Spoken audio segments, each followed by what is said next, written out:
bringing you everything you need to fight the Trump administration. This is The Bill Press Show, live at youtube.com/The Bill Press Show. Well, if Mexico won't pay for the wall, we'll have the Pentagon pay for it. Yeah, that's the latest nutty idea from the nut job in the White House. What do you say, folks? Here we go on a Wednesday, March 28th, the Bill Press Show. As we come to you live from Washington, D.C., our nation's capital, with all the news of the day reaching out to you coast to coast. And there's lots going on. Yes, a powerful op-ed in the New York Times this morning from former Supreme Court Justice John Paul Stevens saying, the hell with all these little gun safety measures. Let's just repeal the Second Amendment to the United States Constitution. Donald Trump still can't find an attorney. He's gone through 5 top law firms so far, and nobody wants to work with him. They have all said no, turned him down. Meanwhile, Jeff Sessions is continuing with Donald Trump. Their war on immigrants, the latest is, they're hijacking the census, and they're going to use the census as part of their anti-immigrant campaign by requiring that a question be added to the census on whether or not you are a citizen. The obvious implication, if you're not a citizen, you don't count. All of that and a lot more coming up with our lineup of guests today on this Wednesday. Don't forget, you are so much a part of the program that we appreciate your being there. We want to hear from you, your comments on Twitter. Send us your comments on Twitter at BP Show, at BP Show. We'll jump right into it, but first. This is the Full Court Press. Just a couple of other stories making news. This is sort of a remarkable story. Corey Widmer was a player for the New York Giants in football and played for Montana State. And earlier this week, it was announced that he was going to be he had been nominated to the Montana Football Hall of Fame. And he immediately said, I have no interest in having that because, quote, football destroyed my life. Whoa. End quote. Whoa. He says he's suffered numerous concussions playing football. He fears he suffers from chronic traumatic encephalopathy and says that his brain does not work as well as it used to, and so he doesn't want to glorify the sport or give kids the idea that you can be praised by going and doing well in football because it's had so much damage on his brain. He's 49 years old. Ooh. He says, I have a lot of money, and some people say it might still be worth it to go play football. I just tell them, watch out and be careful what you wish for. Yeah. Oh, good for him for taking a stand and making it public. Yeah, good for him. Pretty interesting Wish more story. people did it. You know, Easter is right around the corner, Bill. It's coming up this weekend. I know. If you're looking for a way to celebrate. Easter's on a Sunday this year. You know that? Easter's on a Sunday. It's also the same day as April Fool's Day. Believe it or not. I didn't know that. Yeah, so you can have a lot of fun hiding things in the eggs for the kids, you know. Well, in Fort Worth, Texas, they are getting into the Easter spirit by brewing a very special beer, Bill. It's called Peep This Collab. It is a beer brewed with Peeps.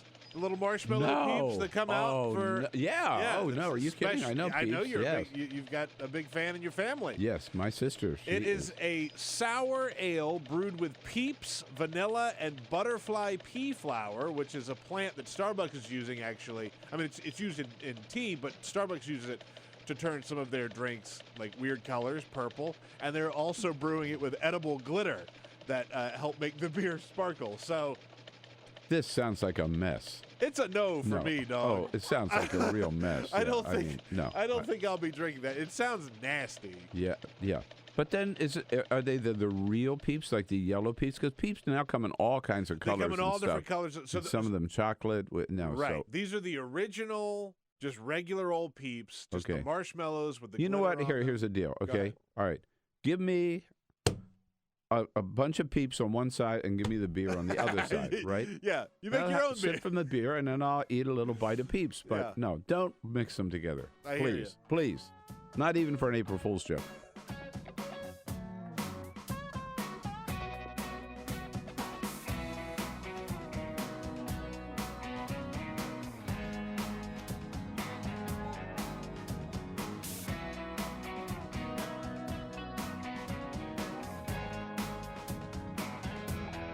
This is the Bill Press Show. Hey, don't worry about Mexico paying for that wall. We're going to let the Pentagon pay for it. Oh, yeah. The latest nutty idea, again, from that nut job in the White House. Hello, everybody. What do you say? God, there's no end to this guy's stupidity. It is Wednesday, March 28th. Great to see you today. Welcome to the program. The program, The Bill Press Show. I hope that's what you're looking for. I hope that's what you want, because here you are. And if you got us by accident, just stay around. And all you regulars, listeners, and viewers, welcome to the program.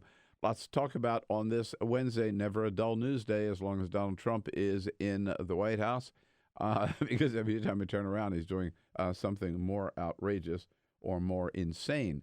As of today, we got, for example, yes, Donald Trump now wants the military, the Pentagon, to pay for the wall because he knows Mexico. We all know Mexico is never going to do it.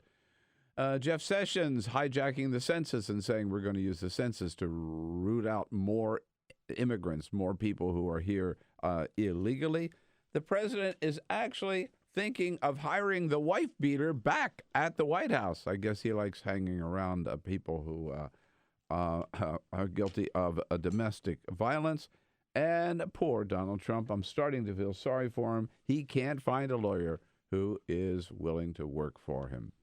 With that, we jump into the news of the day online with you, online on YouTube, youtube.com/The Bill Press Show. Joining you on Free Speech TV, how about it? And also on out in Chicago, on the great WCPT in Chicago, the progressive voice of Chicago, throughout the state of Indiana on Indiana Talks, and with our great friends down on 880 The Revolution in Asheville, North Carolina. Hello to all and welcome to the program. Let's start with a real big bit of news that hit yesterday. It is on the op-ed page of the New York Times this morning, but it was released yesterday afternoon and made a lot of noise around the country. And that is an op-ed from the former Justice of the Supreme Court, the great John Paul Stevens, whom I've had the honor of interviewing and talking to a couple of times. And John Paul Stevens wrote an op-ed for the New York Times on the issue of gun safety in the wake of the tremendous March for Our Lives last Saturday. John Paul Stevens, the headline says, "Repeal the Second Amendment." Yeah, don't, he's not saying we need background checks, we need to repeal, we need to renew the ban on assault weapons. He is saying repeal the Second Amendment to the Constitution. Let me read you just a couple of lines from the Justice's op-ed.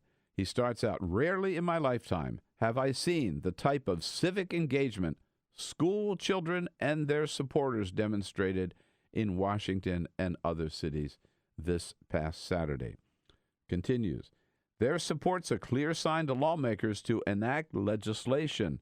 And then he talks about some things they're talking about: prohibiting civilian ownership of semi-automatic assault weapons, ban on assault weapons, increasing a minimum wage to buy any gun from 18 to 21. He goes on, lists a couple of other things. But he says the demonstrators should seek more effective and more lasting reform. They should demand a repeal of the Second Amendment. And in the next paragraph, he points out, and, you know, nobody talks about this, but it is so clear. Here's where the Founding Fathers were coming from. He said it was concern that a national standing army might pose a threat to the security of the individual states,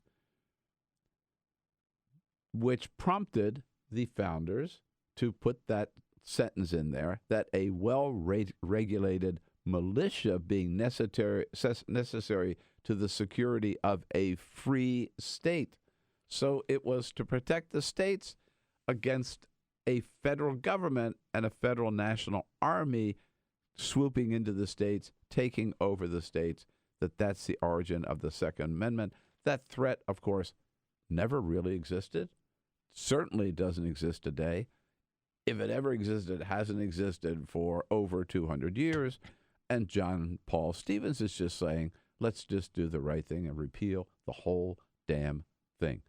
Not saying it's going to happen. I'm saying that is one powerful voice who knows his history, knows the Constitution, and is taking this debate about gun safety to a whole new level. You know, you hit on a very important point, and I encourage everybody to go read this, and we'll tweet it out so that you can go read it. But it's obviously a flashy headline, repeal the Second Amendment, and that probably scares a lot of, gun nuts in the country and thinking that there's some assault they're on going it. to take all of our guns away. But if you really read into it, as you were pointing out, his argument is not so much that, the Second Amendment is horrible, but more of how bastardized the Second Amendment has become in just the last couple of decades. It really started under Ronald Reagan. Yeah.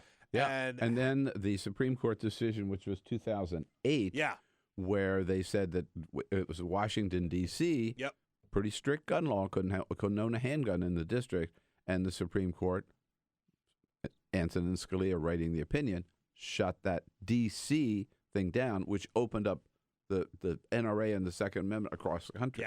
Yeah, and it just completely ran rampant after that. Totally contradictory to what the Constitution says and what the Founding Fathers had in mind. It has nothing to do with what the original intent of the Second Amendment was. And almost coming full circle, I don't have the language in front of me now, but I've just I've talked about this on the show before. If you read that 2008 decision written by Justice Scalia, he has some very strong language in there saying, don't take this to mean that any kind of gun goes. Don't think, Scalia says in that decision, wish I had it in front of me, I'm paraphrasing here, of course. He says, this doesn't mean that anybody can own any kind of gun. It doesn't mean that there are no limits to the Second Amendment. Now, they went beyond where I think most sensible people would go, but he did affirm that there are limits under the Constitution to the Second Amendment, which, of course, the NRA totally denies. Anyhow, that is big news, and I think it does. It changes the conversation. It elevates the conversation. The march was last weekend. There is an ongoing march out in the state of Wisconsin. The students who are marching, I believe, from the state capitol to Paul Ryan's home, or Paul Ryan's district, at any rate, to make the point that, Paul Ryan, you got to get off your ass and do something on this issue in the House. Here's one student yesterday from Sherwood High School out in Wisconsin. We need this to be the last generation that ever has to go through another mass shooting or gun violence or increased gun violence on a daily basis. Yes, indeed.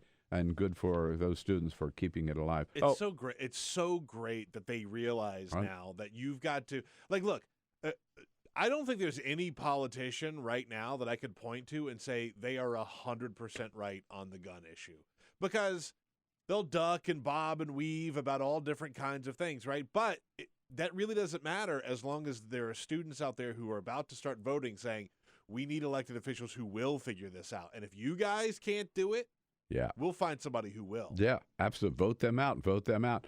Sarah Huckabee Sanders was asked at our briefing yesterday at the White House. So what about this John Paul Stevens op-ed? The president and the administration still fully support the Second Amendment. We think that the focus has to remain on removing weapons from dangerous individuals, not on blocking all Americans from their constitutional rights. Yeah. By the way, of course, there's a straw man. There's nobody saying block all Americans from their constitutional rights. But also... Oh, no, there is. Donald Trump, when he said it in that meeting with all the senators who saying he's going to take the guns and figure out that's right. everything later. We'll take your guns now and figure it out later. Yeah, that's right. Right. But and the way just the way she what she's really doing is lipping what the NRA says again. Exactly. So on. Oh, by the way, a little bit of breaking news, updating from yesterday. We do know now that Kim Jong-un did go to China. Yes, the mystery train had the mystery guest in it. Indeed, he was there from Monday through Wednesday. It's gone now, because of the date difference and time difference over there. But he slipped in, had a meeting with the president of China, reportedly at the invitation of the president of China, and there was even a big banquet held. It's just amazing. And they finally released some pictures after he left of him in the meeting and some video of him at this meeting with the president of China, and with and during the the ceremonial handshake with President Xi of China. It's the first time Kim Jong-un has ever left North Korea.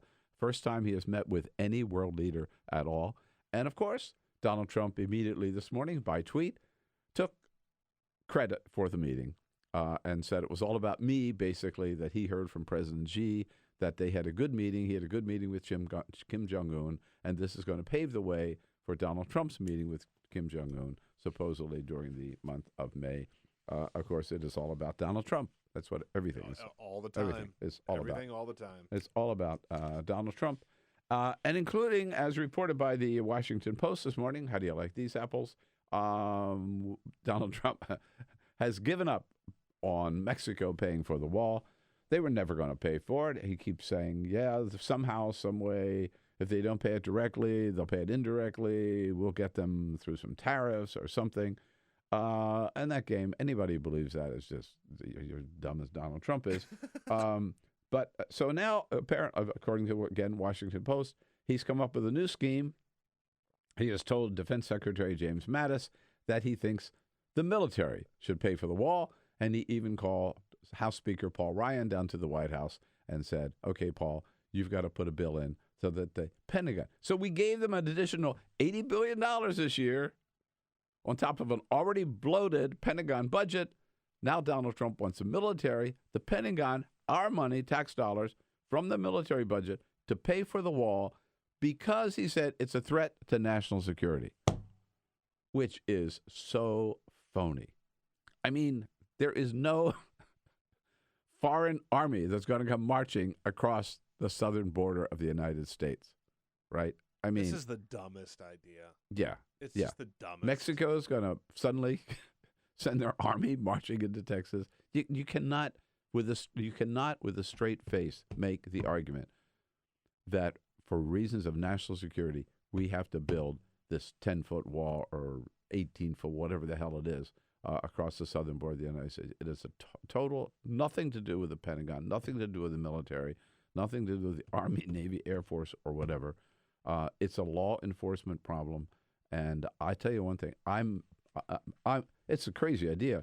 I also don't believe that this Congress, even this Republican Congress that kisses Donald Trump's ass every time he drops his pants, I don't believe that this Republican Congress would go along with that. I don't think they could.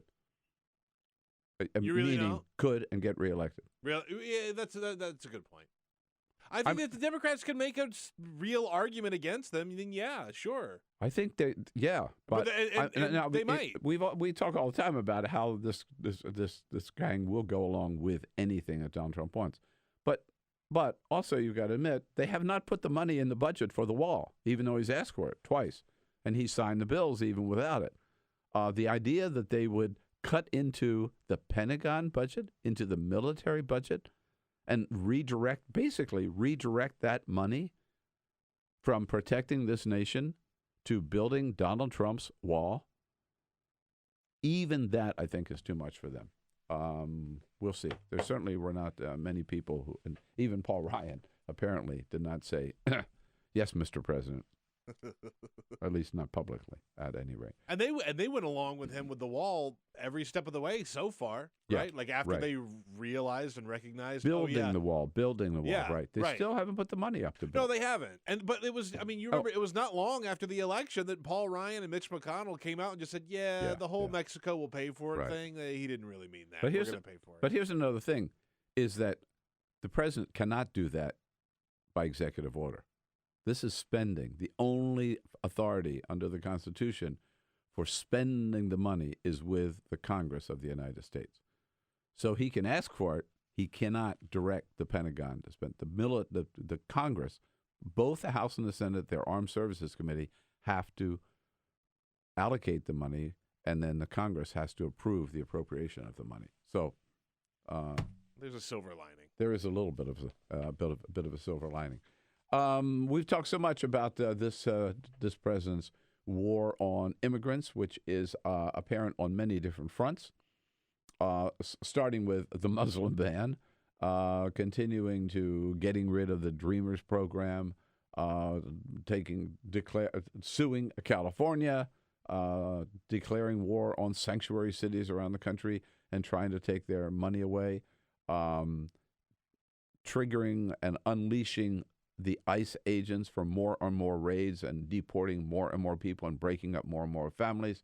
Well, the latest manifestation of the war on immigration came yesterday when the Census Bureau announced that it is adding a question to the 2020 census, which is, are you an American citizen or not? Are you a citizen of the United States? Yes or no? Immediate outrage and backlash yesterday. First of all, this is so wrong. But 12 states so far. California was the first, 11 more states.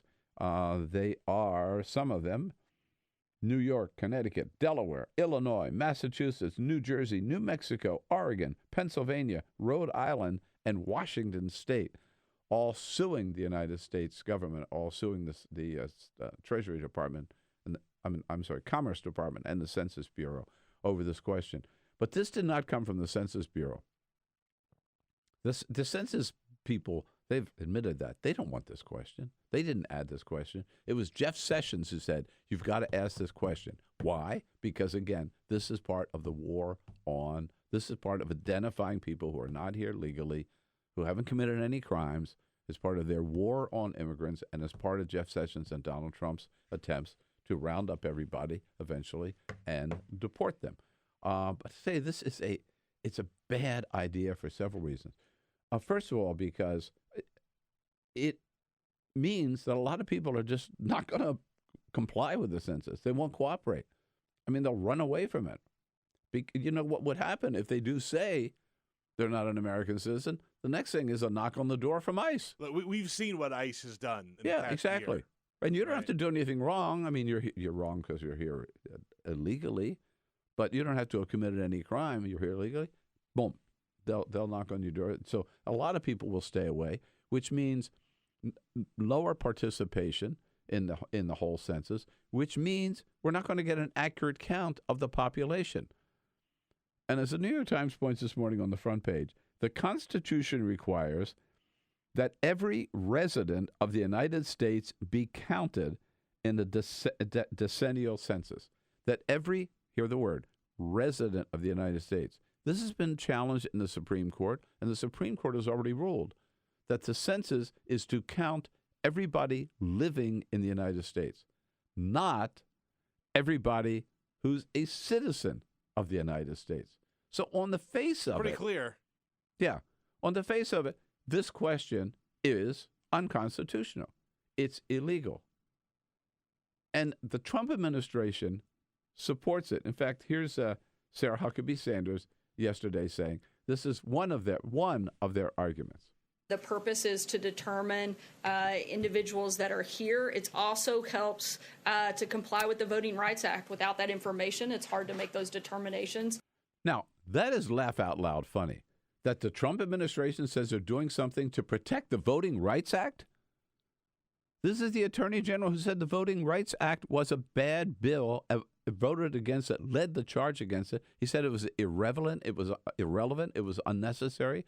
This is the administration, this is the party and this administration which has supported efforts in some 21 different states to gut the Voting Rights Act and to make it harder for people to vote. They want to go back to the poll tax, these guys. I mean, they've cut down on early voting. They've cut down on being able to register to vote on the same day. Donald Trump created this great big phony commission on voter fraud. They've declared war on the Voting Rights Act. Now they're saying they're trying to protect it by having this question about citizenship. So they can't get away with that. But here's the other thing they say. Well, this is nothing new. There was a question asking about citizenship on the census form from 1820 to 1950. And so we're just bringing it back. To me, that's the craziest defense of all. Yeah. I mean, there were a lot of things we used to do in 1950 that we don't do anymore. Yeah. Hello. Yeah. Yeah. Shall we start with segregation? I mean, go down the list, right? Oh, God, we did it in 1950, so there can't be anything wrong with it. Yeah, everything was fine in 1950. We had no problems as a country, right? Yeah. But here's why these people have their head up their ass, okay? They don't realize what they're doing to themselves. The reason we take the census and we find out how many people are here is because almost every federal program where dollars go out to the states is based on population. How do you know, for example, what share of transportation for funding for new road construction should go to state by state by state? It's based on the census. How do you know how much federal help, dollar-wise, should go to different individual states? For law enforcement, it's based on how many people live there. How do you know how many people live there? From the census. Wait, not how many citizens live there. How many people live there? Because there are citizens and non-citizens using the services, right? So all of those issues, health care, law enforcement, schools, roads, infrastructure, all of that funding coming from Washington to the states is based on the count of people who live there. And you come up with a phony count, or you come up with an undercount, and cities and states are going to be underserved and underfunded. Guess what? Red states as well as blue states. That's what these idiots don't realize.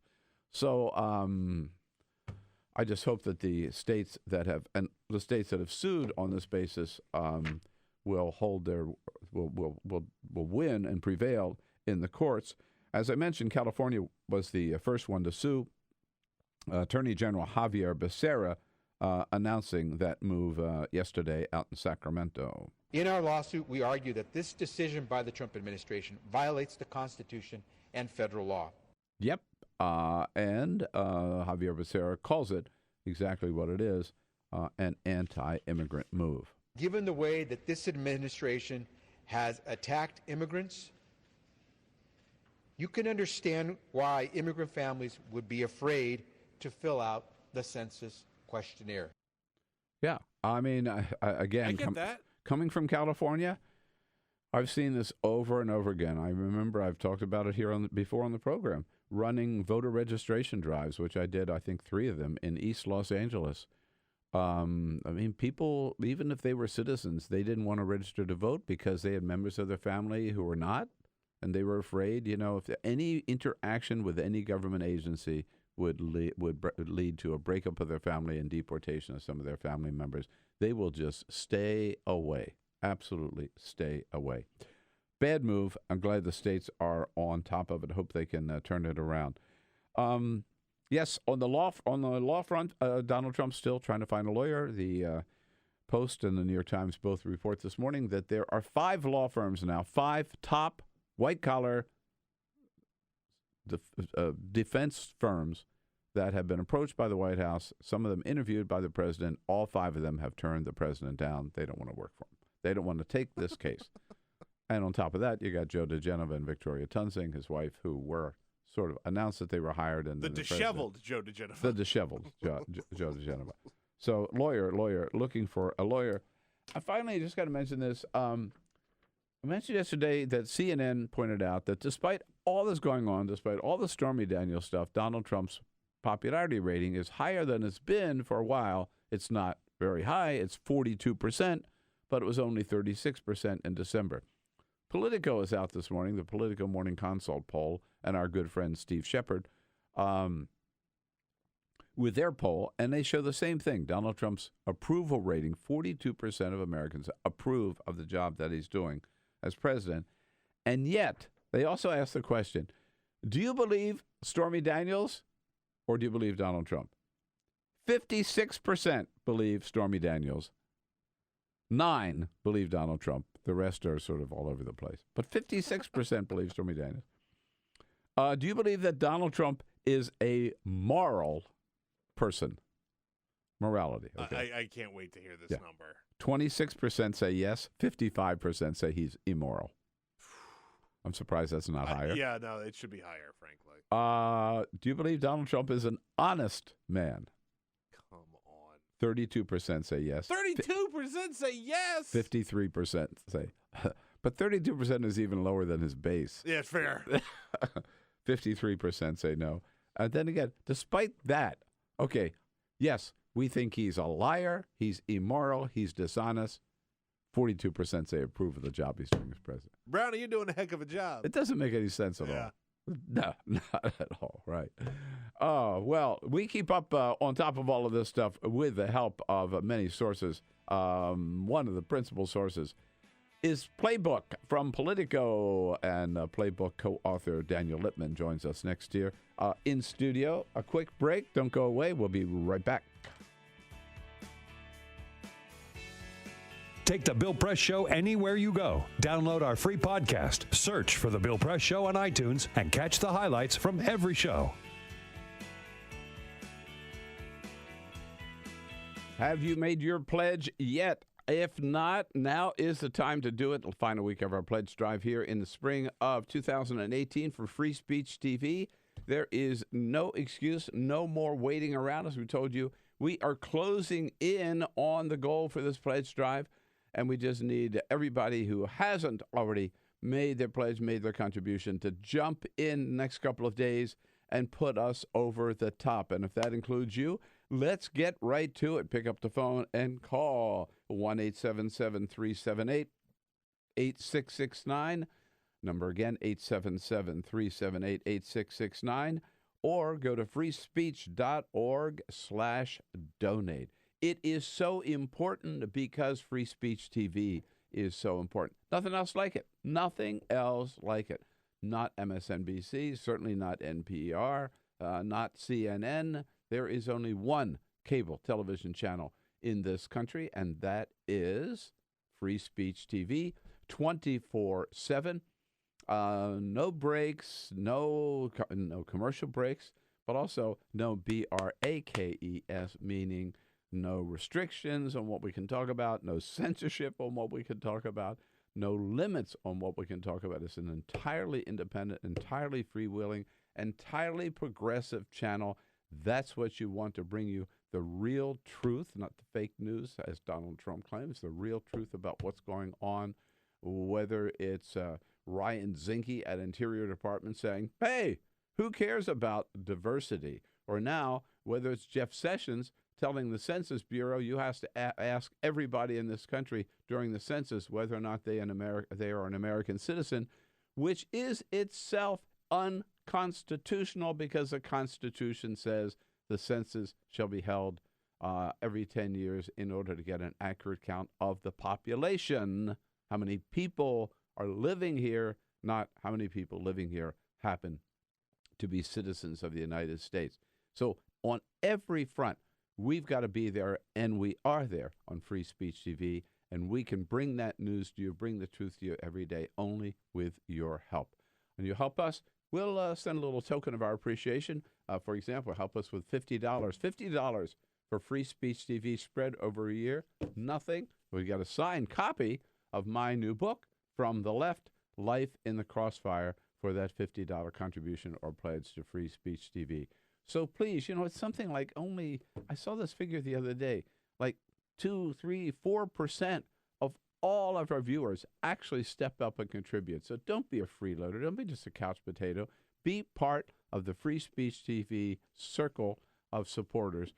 Make your call to 877-378-8669 or go to freespeech.org/donate, and we thank you for your help.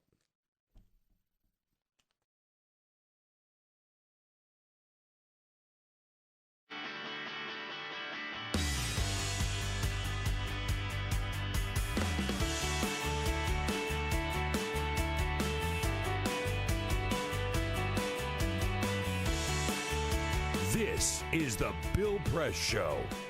Here we go on this Wednesday, March 28. What do you say? Coming to you live from Washington, D.C., our nation's capital, with all the news of the day and reaching out to you all across this great land of ours on YouTube, youtube.com/The Bill Press Show, on Free Speech TV, coast to coast out in the greater Chicago area, on WCPT, and attention, Chicago, on Wednesday, April 4. I'm going to be joining you out there, and I hope you'll be joining me at the Frugal Muse bookstore out in Darien, Illinois, 6:30 p.m. We'll have a great political town hall, talk about all the political news of the day. And there's a lot of political news from Illinois, of course, with the big governor's race and a lot of congressional races there.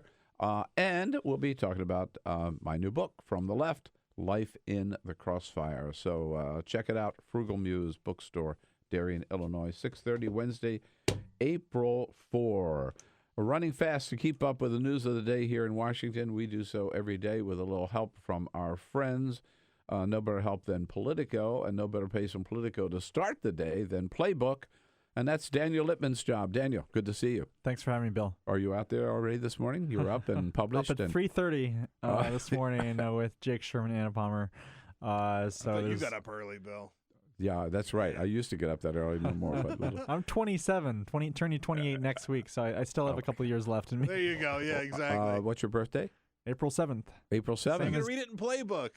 Right. Same as Jackie Chan. I'll look for the same as Jerry Brown. Yes. Oh, no way. That's what I want you to know. That's the big one. Okay. Those were great New Yorker profiles of Jerry Brown. I don't know if you saw that. Last week, Connie week. Brook, Connie, I think that's how you pronounce her name. Yeah, great. It was a very, very good profile of Jerry, whom I know well, of course, having worked for him for 4 years and still a good friend of his. No, I thought it was excellent. What do you think Jerry is going to do next? I'll tell you as soon as I want to check one sec because having been here and stirring things up a little bit already, we have some comments from some listeners who want to be sure. We're on Twitter at BP Show, at BP Show. Melanie Miller wonders, as we were talking about the census situation, how many lawsuits have been filed against Trump and his administration at this point? That's a good question. I don't have the answer, but we'll see if we can find that answer.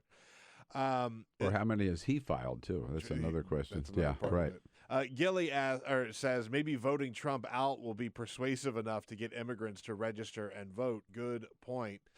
We talked about the tweet that Donald Trump sent about sort of taking credit for the China Kim Jong-un situation. Joey Olivia says, President Trump, if you had any influence on North Korea or China meeting, you would have been in there with him. You foolish man. Okay, well. So there you go. And one final clip from our man Romaine in Chicago. Romaine says, so North Korean dictator has never met with a world leader, and now he has. Thanks a lot, Donald Trump, for nothing once again. If you have a comment, find us on Twitter at BP Show. Okay. Can I make a comment right there? Yeah, sure. You may. Then I think it's a good idea for Kim Jong-un to engage with the world. So, just because it rains in Washington, D.C. some days, that doesn't mean we should blame Donald Trump for that. Yeah. And so it's better than him just, lurched in his, perched in his lair launching missile strikes against South Korea. Or remember they attacked that ship a couple years ago. Yeah. No, I would agree. I think there's this is not bad news that he actually got out of his shell and met with President Xi. President Xi has a little more experience on the world stage, right? And I think could give him some good advice about how to handle yourself on the world stage. But it is interesting. So the next meeting scheduled is Kim Jong-un and the president of South Korea in the demilitarized zone. And then, unless John Bolton pulls the plug, right, the meeting with Donald Trump and Kim Jong-un, we'd no idea where. It won't be in the United States. It won't be at Camp David. It won't be in North Korea. Mar-a-Lago. Well, you know what? President Xi probably told him, ask for Mar-a-Lago because they have chocolate cake. That's right. Go golfing with Trump. I'm sure there's golf courses in South Korea. Wait a minute. Would I love to see Kim Jong-un and Donald Trump on the golf course, right? That'd be amazing. That would be, one for the session. So, Daniel, let's start with, of course, how can you resist? Sarah Huckabee Sanders yesterday was asked again about Stormy Daniels because it was just Sunday night, not that long ago. We saw the big interview with Anderson Cooper on 60 Minutes. And Sarah is getting tired of answering this question. Here's her response. Just because you guys continue to ask the same question over and over and over again doesn't mean that we have to keep coming up with new things to say. We've addressed it extensively, and there's nothing new to add to this conversation. Nothing new to add. So do you think this whole story is going away? It's not going to go anywhere soon because there keeps getting new developments. You saw, Stormy Daniels' lawsuit with Michael Cohen and the president continues. There's new wrinkles with that, and so the issue is that Trump has not been cleared of any wrongdoing, as well as Michael Cohen, about this $130,000 payment. Until we see the book close one way or another, this is just going to keep going. And so they haven't properly explained why they paid her all this money to her if there was no affair, and also why this is not a campaign contribution. And Cohen does not want to admit fault because then that could hurt him legally. Several people did. I think this, when you get to the campaign violation, right, you're really into some treacherous waters there. How do you explain the fact that several people have pointed out that if there are probably only two people on the planet that Donald Trump has not attacked on Twitter, Vladimir Putin and Stormy Daniels? Well, I think he's actually listening to his advisors. In this case, it would make it much worse if he was attacking Stormy Daniels and saying on Twitter, "Oh, she's not very attractive. I went out with better-looking girls. So I was faithful to my wife," which we don't think is true. If this type of stuff happened right after Barron's birth, and so I think Trump is pretty, he's held up in the White House. He hasn't done many public appearances. Mm-hmm. He's been pretty quiet on Twitter. The stuff that he tweeted this morning was about the meeting with Kim Jong-un. Right. Most people don't have any objections to wishing for humanity not to get destroyed by Kim. But this Stormy situation, I think he probably didn't expect that this would lead to such horrible press for him. And Michael Cohen is... this is what happens when you become too loyal to your client. There's supposed to be a separation between lawyers and their clients, and Cohen is sees Trump almost as a father figure. Mm-hmm. Right. And it looks like also some have maybe, I don't know whether speculate is the right word, but that one of the reasons Donald Trump doesn't talk a lot about her is because this gets very close to Melania, right? And he doesn't want to piss Melania off. Melania's not even in the White House today, this week, because she's on spring break with Barron in Palm Beach. And so, Trump may be getting lonely in the White House. But to the extent that he were talking about it, would really maybe cause some problems there, too, as well. So did you go to law school? I did not. I thought about it. So you're not a lawyer? Well, it's too bad, because I'm just thinking, there's a big lawyer wanted poster in front of the White House these days. He's having I'm telling all my friends to apply. You can get a job, right? I can go to Trump University and get a law degree there. That's right. You would think from all the people at Trump University, he could find somebody who would represent him. It is sort of getting to the point almost of being embarrassing that 5 now white-collar law firms, top law firms, have turned him down. By the way, did you guys see there is a new Craigslist posting in Washington, D.C.? No. Quote, seeking a lead attorney to represent client involved in an ongoing federal investigation. I don't believe this. Working knowledge of social media, especially Twitter, is a plus, as is a better than average knowledge in the adult film industry and a collection of Playboy magazines from 1985 to 2010. Must look the part. Gregory Peck or Tommy Lee Jones type. Plus, prior appearances on Fox News is a huge plus. So someone clearly is trolling Donald Trump for not being able to find a lawyer, but I thought that was a pretty clever way to do it. Yeah. That's pretty funny. They can forward the applications to that Craigslist posting straight to the White House job posting board. Oh, yeah, exactly. But you would think, representing the President of the United States is usually a big deal. People fall over themselves to do, And they are turning down lots of money, too. And so, Trump must be, having to pay $100,000 a week for Jay Sekulow and the 4 other lawyers that he has. But this has real world consequences, because if he had the best legal conservative minds in the country at his disposal, then he would be in less jeopardy, because he wouldn't be maybe tweeting as much. He would be thinking strategically about how to deal with Robert Mueller. Mm-hmm. You don't mess with Bob Mueller and his team of 15-plus top DOJ and FBI, legal minds and investigators who are working to almost try to take down Trump. They're not. I don't think they're partisan, but they want to go to the top. And if it involves President Trump, then they will go to him. And anytime you're a prosecutor, you want to get the person who is at the height of any crime. And so, Trump has not been accused of any crime yet, but clearly he's under investigation. Well, that's an interesting parallel, that Mueller didn't have any difficulty finding the top legal brains to work for him, right? No. The people that he got were a crack team. And I think they view it as federal prosecutors who have great reputations, and they saw this as a great opportunity. And they view it as an opportunity to serve the public. Mm-hmm.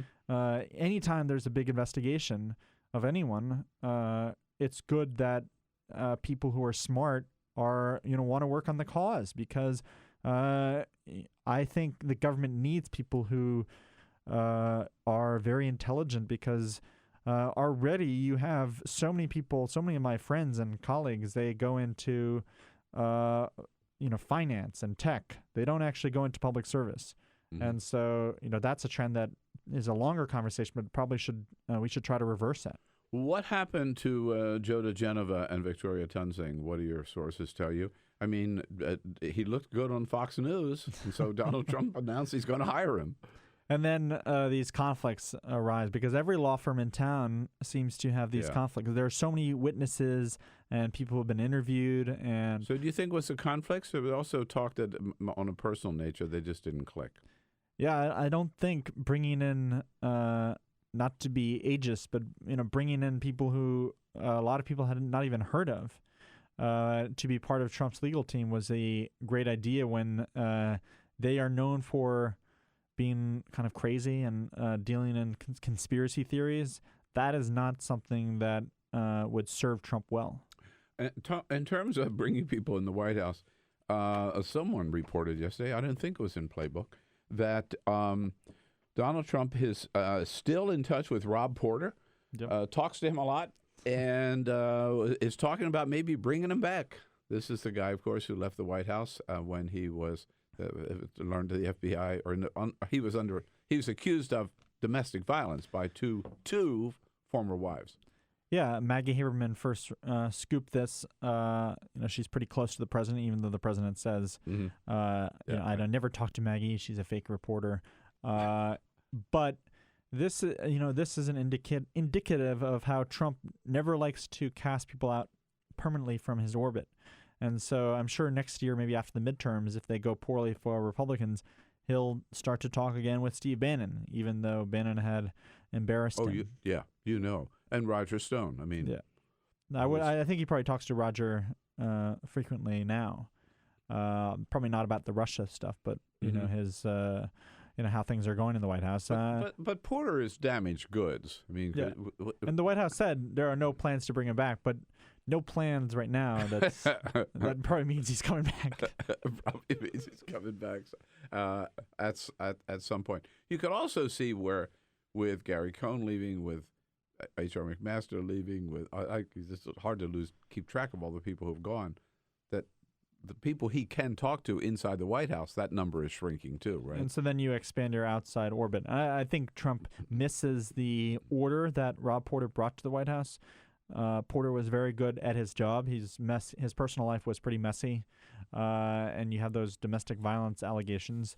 But he's a very smart guy, and the White House has operated less efficiently and effectively, and it wasn't even going that great when he was there, but it's gotten worse since he's left. Right. One person who is still there at the president's side is Jared Kushner. He has a different role, of course, because he's the son-in-law. But there's a story that the White House actually is investigating whether there's anything to the charges that Jared Kushner holds these meetings at the White House with potentates and oligarchs and people from the Middle East or wherever, and then the next day they turn around and make a big business deal with Kushner Associates. Yeah, so Jared, in the last year since Trump has been elected, he's met with several bank CEOs who have later given loans to Kushner companies. Jared is no longer actively involved in the companies, and I don't think he was that stupid to pitch his companies to these CEOs in the White House. That would not have happened. But it doesn't look good optically. But also, in that case, you don't have to, right? I mean, just the fact that you're meeting with him. Exactly. Like, would a small bank CEO from North Dakota get this meeting with Jared? Probably not. But I would say that these types of CEOs have met with every president's team.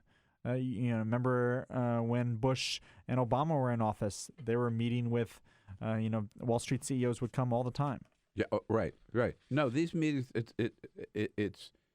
it's always very touchy, right? To have these meetings with these business leaders, and avoid any even appearance of a conflict of interest, right? And they point out that some of these banks have had long working relationships with Kushner companies even before this. Mm-hmm.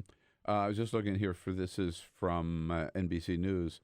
He $500 million in loans went to Trump administration senior advisor Jared Kushner's family real estate company right after meetings had been held with heads of those banks. They should have in the done White better House. with the timing here. Yeah, right. It just smells bad, and we will have to see what the investigation finds, from those oversight people looking at this. He sort of had maybe that explains why he's kind of had somewhat of a lower profile recently, Kushner. I think there are a lot of reasons for that.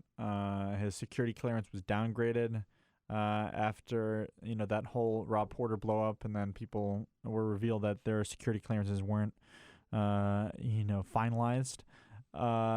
This often results in people going below the media radar, and so Josh Rafael, who was Jared and Ivanka's spokesman, he left the White House late last week, and they're still trying to figure out who will represent them to the media because they like to have their own person instead of using the White House press office. But you don't see Jared going on many trips across the country, trying to figure out how to solve the government IT efforts, for example. Right. How about Hope Hicks? A replacement for Hope Hicks in the coming? This will be National or Communications Director number 6. Yep. So I think it's probably down to Kellyanne Conway. Oh, really? Mercedes Schlapp. Yeah. Who is the wife of the prominent conservative Matt Schlapp, who's the head of the American Conservative Union, which puts on CPAC, and Tony Sayegh, who is the head of public affairs at Treasury, and feels like he's done a good job selling tax reform. But I think Conway might be the interim choice as they look for a more permanent director, and they might want to give her more responsibility since Conway has a very ill-defined role. How do you? I would find it.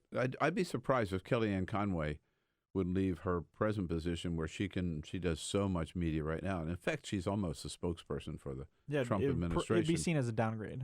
Yeah, it seemed to me more actual work and less just appearing on television and less glory on television, right? How do you find as someone who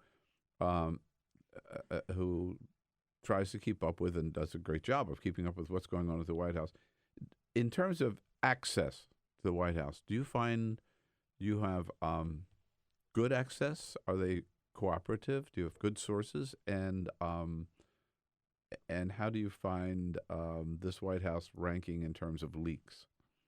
I think it used to be that there were so many leaks in the Reince Priebus White House, and then there was a period of a few weeks when the leaks were cut down when General Kelly was in charge. But the leaks are still gushing right now, and so it was even probably better in terms of there were a couple fewer leaks when Reince was in charge. It doesn't seem like Kelly has a handle on the media leaks, and they But I feel like access to this administration is pretty good. We know exactly what's on the president's mind and what he's thinking, what he's doing, more than almost any other president. And so that's a credit to the administration for not totally shutting everyone out. And White House aides, they feel pretty open and talking because many of them aren't personally loyal to the president as much as people like Stephen Miller or Julia Hahn, who are like the original Trump loyalists.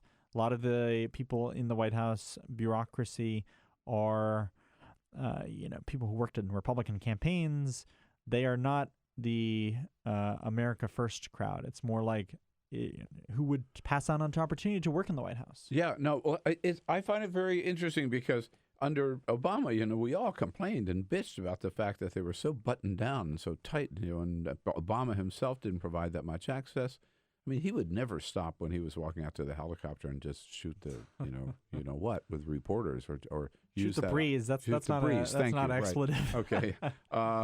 That's not the word I had in mind, but the way Trump does, and then even staffers around the president. I mean, they were tight-lipped. It was hard getting anything out of them. And this White House is it's almost like wide open, right? I think the Obama White House, there was much more personal loyalty to President Obama because there was much more respect for him that among his own aides that they were pursuing a good cause and that he was doing a great job. Right. For example, the leak that we've talked about, Peter and I talked about, is the leak that when Trump made his phone call to Vladimir Putin, on that piece of paper it said, "Do not congratulate him." Now, the fact that we know that, there were very, very few people who had access to that one piece of paper that was handed to the president, right?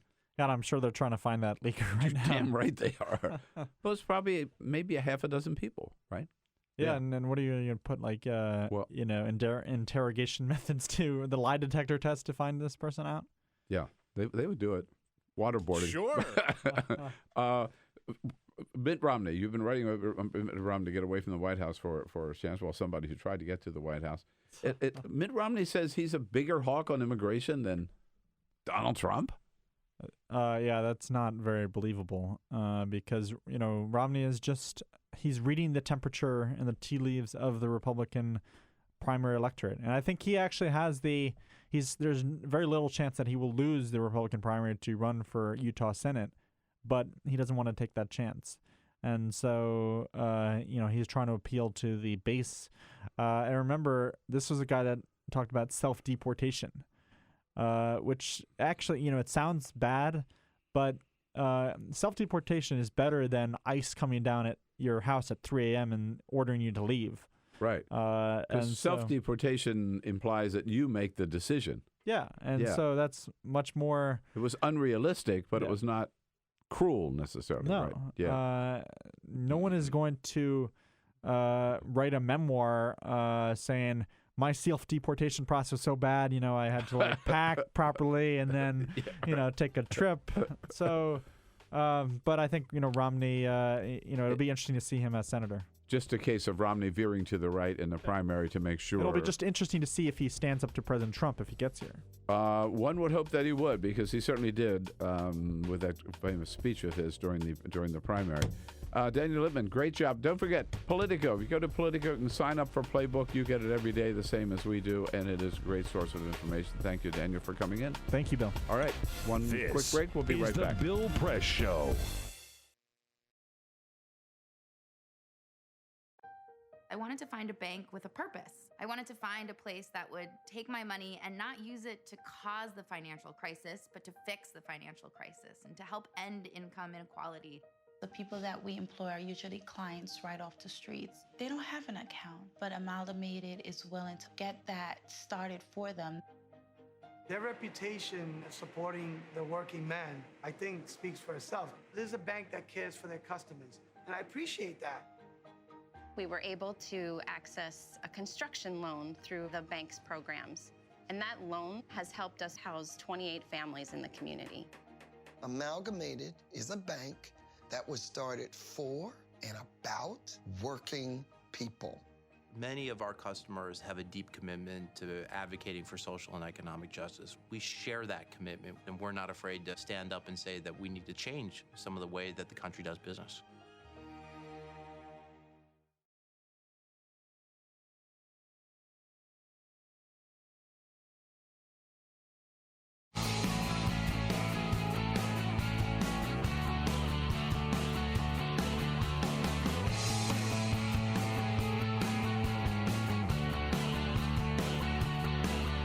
Giving you everything you need to fight the Trump administration.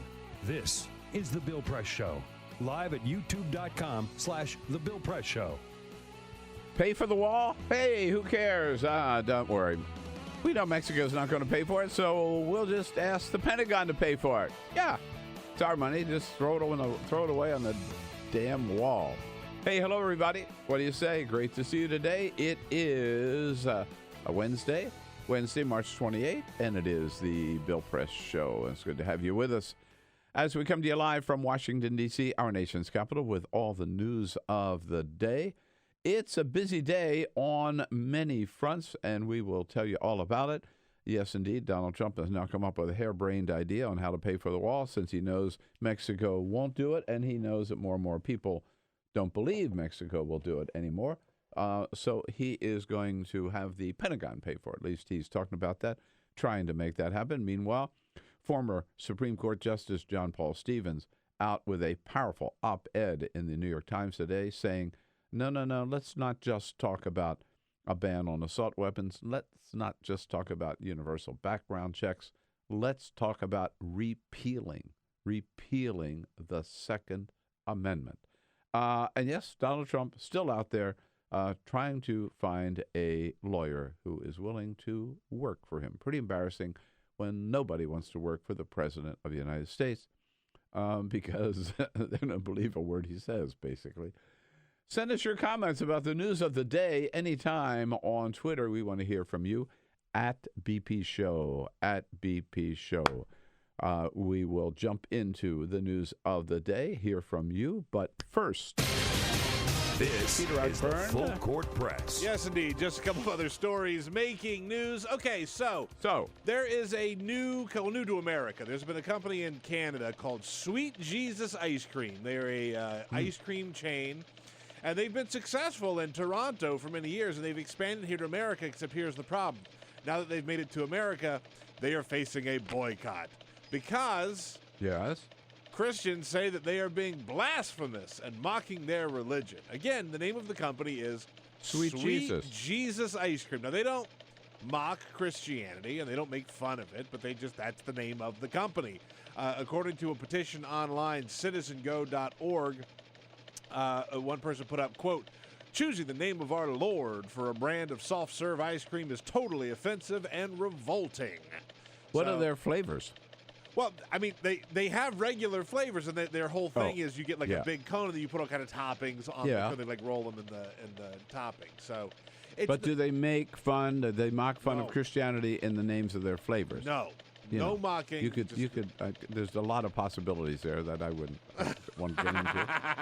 Yeah, fair. I don't want to go there either. But I've heard a lot of Christians say "Sweet Jesus." Sweet Jesus. Sweet Jesus. Well, it's blasphemous. I guess. So anyway, if you're looking for ice cream, now you know where to go. That's what I want to do. I want to go get some Sweet Jesus ice cream. Damn right. Update to a story we had yesterday about these packages that were being mailed to areas here in Washington, government facilities here in Washington, D.C. The FBI said yesterday that they had taken a man into custody. Based in Seattle, a 43-year-old man was taken into custody in his home in Everett, Washington.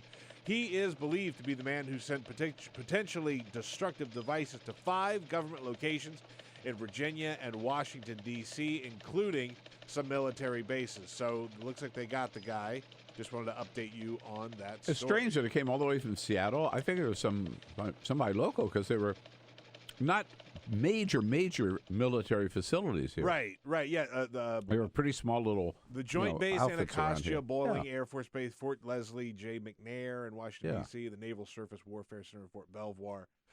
Those, I mean, again, they're not huge installations. Not at all. Yeah. Right. So apparently this was a man in Seattle who was some of this stuff, but But they got him. It's a scary story, but it looks like we finally have some closure there. And finally, one other quick story. Cosmopolitan magazine, turns out they are no longer going to be sold at checkout lines in Walmart. They're taking it off the shelves. You can still buy it, but not in the checkout line. Too racy? Too racy.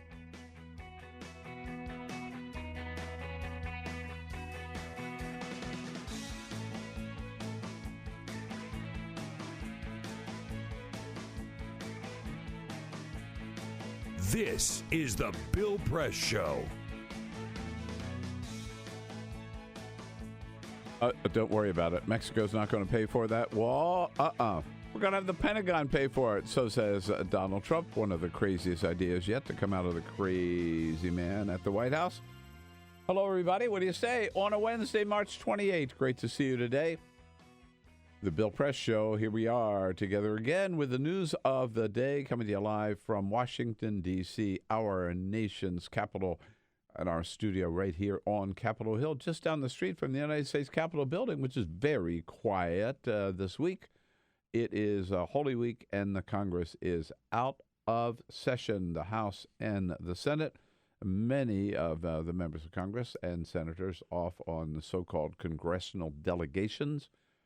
The leader of the Democrats in the House, Nancy Pelosi, is leading a group of 12, I know, that went to Jordan and to Israel and to Afghanistan before coming back here on this Friday, Good Friday. The leader was telling me about that trip when I joined her at the March for Our Lives on Saturday. Anyhow, the Capitol's quiet, but not down at the White House. White House bubbling with activity and bubbling with more and more questions about Stormy Daniels and other matters.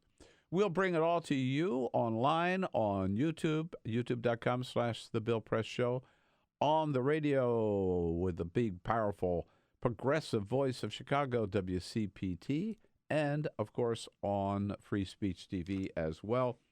Again, a little reminder about Wednesday, April 4, my return to Chicago. I haven't been out there in a couple of years. I love Chicago. I look forward to getting back and seeing all of you out at the Frugal Muse Bookstore in Darien, Illinois, 6:30 p.m. Talk about national politics, Illinois politics, and my new book, From the Left, A Life in the Crossfire. You can check out everything about the book online on our website at BillPressShow.com. So let's just bring you up to date quickly on a couple of news items. Yes, it has now been confirmed, as we talked with Joe Cirincione yesterday, no longer a mystery. Kim Jong-un did travel from North Korea to China. He was there for 3 days. They had a state banquet. They had all kinds of big meetings. It just shows you how things operate in a country like that he was able to get into the country, out of the country, have all of those meetings, and nobody knew for sure he was there. That was my big takeaway. For 3 days. That was my big takeaway from it. Yeah. It was 3 days, and we didn't know. Right. Now they've released photographs. Sure. Show they were together. There's some video of the meeting they were talking about. But this was in preparation and anticipation of Kim Jong-un's meeting sometime in April 10 or 12, something like that, with the president of South Korea. They're going to meet in the demilitarized zone. And then for a meeting that is still planned with Donald Trump, President Trump, somewhere, sometime, maybe in the month of May. And meanwhile, the president is still out there looking for an attorney. New York Times reports this morning that there are now 5 top law firms that have turned down the President of the United States. So no thank you. Yeah, it's a lot of money. It's a prestigious job. You are the President of the United States, but I don't want to work for you. I don't trust you. I don't want to work for you. Nothing about it. How is the President doing in his ratings? Well, you might be surprised. I mentioned this in the last half hour. The Politico is out today with a new poll, and Politico is showing that at this time, like CNN yesterday, the president, despite the Stormy Daniels stuff and all the other crazy stories, is still polling at 42% approval rating. I don't understand it, but it's up from 36% in December. At the same time, in the same poll, 55% of Americans say he is immoral. 53% of Americans say he is dishonest. And only 9% of Americans say they believe him and not Stormy Daniels. They believe that he did him when he denies that he had an affair. So they think he's immoral, he's dishonest, he's a liar, but 42% still approve of the job he's doing president. All I can say is, again, go figure. What is happening on the electoral front these days? We saw a big win up in Pennsylvania's 18th congressional district. What are Democrats doing particularly to recruit more candidates this year and to recruit more women, more LGBT candidates, more minority candidates across the country? Here's one person who is on top of that with her company, the Omara Strategy Group. Atima, is that how you pronounce it? Atima. Sorry. Yeah. Atima Omara. Yes. Hi, Atima. Nice to see you. Nice to see you. Thanks for coming in. No, thanks for having me. These are exciting times, huh? Yeah, they are quite exciting times. With a lot of interest in, or what are you finding? Are people ready to step up? I mean, it's a big decision. I did it myself to run for public office, right? Yeah, no, it definitely is. And I've done it myself, whether it was public office or for political party office. I was president of the Young Democrats of America a few years ago as well. So I know definitely what it takes to step up and raise money. And, you know, a lot of the folks that we're finding who are stepping up are folks who previous to the 2016 election would never have thought of running. They were folks maybe who voted and were just engaged in that way and watched the news. But that's primarily about it. And even hearing from some folks who even weren't engaged in the political process at all, were very sporadic voters to non-voters almost, are now stepping up. So why? What do you think motivates them? Why this sudden surge of interest? Well, you know, especially when you look at candidates of color and LGBTQ folks, they're looking at an administration and a Congress who are pretty united and rolling back a lot of things that they care about. I mean, with communities of color, you've got Jeff Sessions at the DOJ repealing a lot of the criminal justice reform stuff that had just recently been put in place. Looking at trying to force states to criminalize marijuana, who are trying to decriminalize marijuana, for example. You know, mandatory minimums, all of the stuff that, you know, folks had been in the progressive movement trying to change. You know, and he's not a fan of Black Lives Matter activist work. You know, if you're an immigrant, you're definitely not happy with the Trump administration. Certainly, if you have families who are trying to get here or who are here and trying to get status, and so those folks feel very much, you know, under fire. The DOJ has tried to roll back protections for LGBTQ Americans. With women, I mean, I think it's pretty easy when you look at Trump why you know, there's so many. Emily's just reported, I think now they're up to close to 30,000 women who contacted them who are interested in running for public office, receiving training or support. And, you know, you look at Trump, and this is a guy who ran against a woman who was, you know, everybody has opinions on whether she was a flawed candidate or not, but was very well positioned. Secretary of State, former First Lady, U.S. Senator, knew her stuff. And primarily, you know, she lost to this guy, and he did it being a very misogynist candidate, bragging about assaulting women on tape. And a lot of women are like, wait, this guy who's never served a public office, didn't even like reveal his public taxes or his taxes publicly, has never expressed an interest in civic engagement, isn't known to have said racist things, can actually win the presidency. Well, then why can't I run? You know, and that's what you're hearing from a lot of women across the country. So a lot of it is Donald Trump himself. Yeah. A lot of it is that, and then also Donald Trump's policies. Trump's policies, and you know, after the Women's March, you know, a lot of the call for those women was to go home and organize in their communities. You know, in Virginia, where I'm from, where we saw a lot of women win in our state House elections last year. When I talked to them as candidates on a couple PAC boards, I said a lot of them said, I went home, I got involved, got to know my state legislator. And I'm like, oh, no, you can't serve. They were pretty much a reflection of a mini Trump on the local level. And so they stepped up to run against them.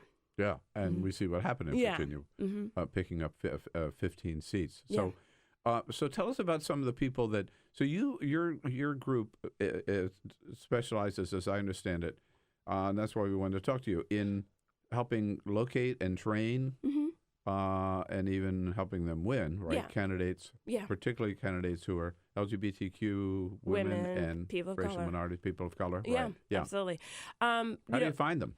How do I find them? At various different ways. I had worked in politics myself on campaigns and had run for office, so I got to know a lot of folks who just work for candidates themselves. Maybe they're fundraisers, maybe they're working on their mail or media, and they realize, well, we have this great candidate, but we're not at that point where they're ready to buy TV or buy mail, or we're just helping them with their fundraising, but we need someone to help them find ideal staff. We need somebody to help them kind of go through the motions of starting a campaign, because you can go through all of these great trainings, but once you're done, you're pretty much on your own for the most part and just getting everything started and starting to fundraise. So that's the part I fill in.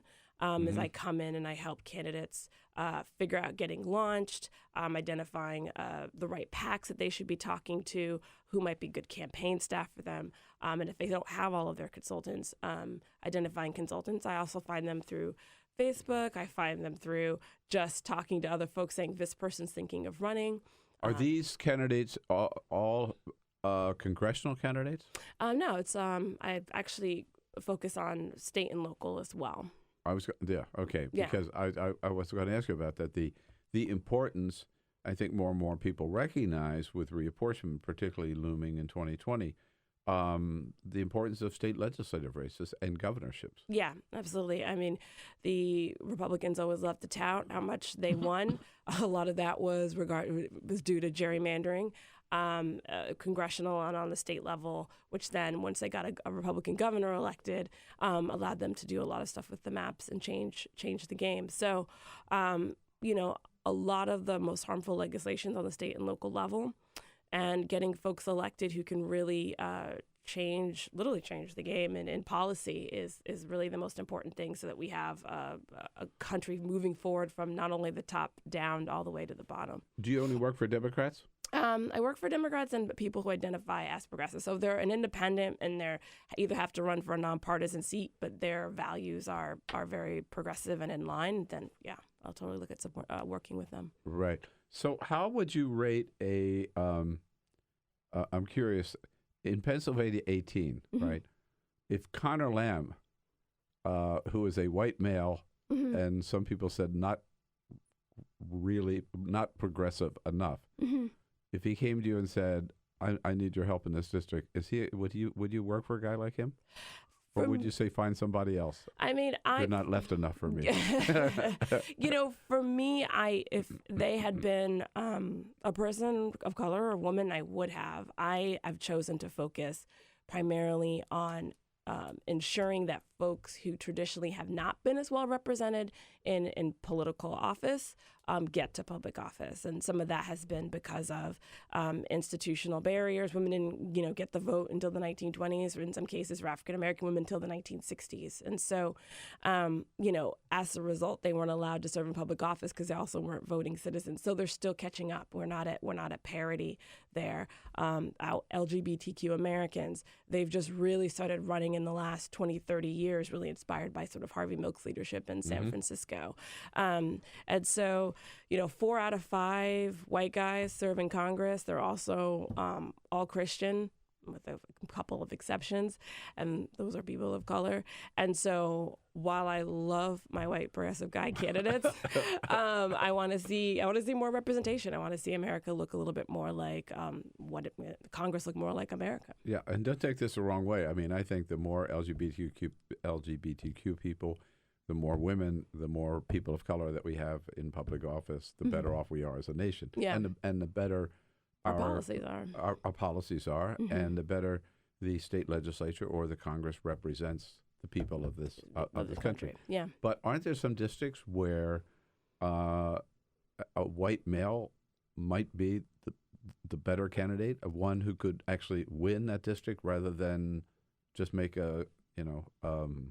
send a message or something, or make a statement? Yeah, I think in my mind it's for example, I do think Connor Lamb, who's much too centrist for me, right? I mean, but he fit that district.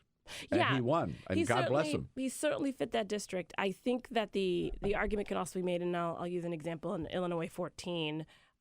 Was that Lipinski? No, that was okay. Yeah. Although we could talk about that, but but Illinois 14, young African American woman who worked in the Obama administration, is a public health servant, won the primary. It's only 2% African American. But she grew up in the district. She knew the district. She knew its politics. She knew how to run to that district. She's African American? Yes, Lauren Underwood. And she's been endorsed by the DCCC and Emily's List. And so I think PA 18 is similar percentage of African Americans. I want to say maybe 2 to 3%. Well, now that district is going away, so it'll be a new one. That's true, right. So, but basically what I'm saying is I think it's important to think of, who's the best candidate for that district. It may, in fact, be a white guy. But I think it should be somebody who knows that district, knows the politics, and can run well to that. So that's, if it's a woman or a person of color who can do that well, then absolutely. And we don't know in the case of that primary who might have pulled it out. Connor just was the best candidate at the time. Right. How are we doing on the percentage of women in elected office? Elected office. So we have about 20% on the congressional level. It gets pretty abysmal as we start getting down to statewide. I want to say there's like 4 or 5 serving who are just like at the governor level, and then it gets somewhat lower as we get down into the state legislature level. I think they're out of the 4,000 seats available. I think women hold about maybe 1,000 or so, or more. So it's a lot of work to be done. A lot of work to be done. And also, I would imagine in the feeder offices like school board or city council, right, that lead. Yeah. A lot of people start to work up to. A lot of people start to work up to State House. Some people run, for State House outright, but a lot of folks do start at the county board, city council level. And sometimes that's really, really good, especially for some of the areas that you're in, because you are informed about how a lot of the federal and the state inform the local. But it's definitely certainly not a requirement. Right. It's interesting because, there's Donald Trump, the gross exception, I guess, right? Yeah. Just starting at the very, very, very top. Yeah. What most people do, I don't know what percentage of the senators were members of Congress before they ran for Senate, or members of Congress who were state legislators before they ran for Congress. Yeah. But a large percentage of them are. Large percentage of them are. And it was sort of I think before 16 had been the traditional path. You sort of start at the local level or state house or state senate and then move to Congress, or maybe you were really involved in your community and then maybe you ran for Congress. But you were civically engaged and doing a lot and supporting stuff in your community before you ran. It wasn't so long ago that being gay or lesbian was an absolute non-starter for running for public office. Yeah. Is it today? It's not a non-starter, but it's also, is it still a handicap today? It's interesting talking to some of the folks I know who have been working on this a lot longer than me. In Virginia, I served on a LGBT PAC board and helped with endorsements and such. And at the time, there were fun. We endorsed, actually. I served on one in Los Angeles years ago. I think one of the very first ones in the country. Yeah, and it was called MECLA. Okay, I don't know. Was it out of the Stonewall Dems family, or was it a different before? one? No, before. Okay. Before. Yeah, okay. Mine was sort of a little bit out of the Stonewall Dems family, and we endorsed, folks who were identified as straight, who were just pro-equality, and then endorsed openly LGBTQ candidates. And I've seen definitely a shift, certainly in my lifetime, where obviously I'm pretty young, but I was not yet born, maybe just born, when all this stuff happened with Harvey Milk. And that was sort of a revolutionary thing for him, serving in public office at that time as an openly gay person and showing an example of being able to do that. Now it's just my example in Virginia. We had 2 openly LGBT candidates run for office successfully. Dana Karam, who transgender woman, took on a pretty well-known homophobic, not progressive at all candidate and won. And he tried to talk about her gender all the time, and she would pivot to talking about the issues. And there was a woman who won down by our Richmond area, pretty southern, rural area, part of her district. It was known she was openly LGBT, was public health advocate, focused on the issues. People knew she was gay, but it did not come up in the race in a negative way.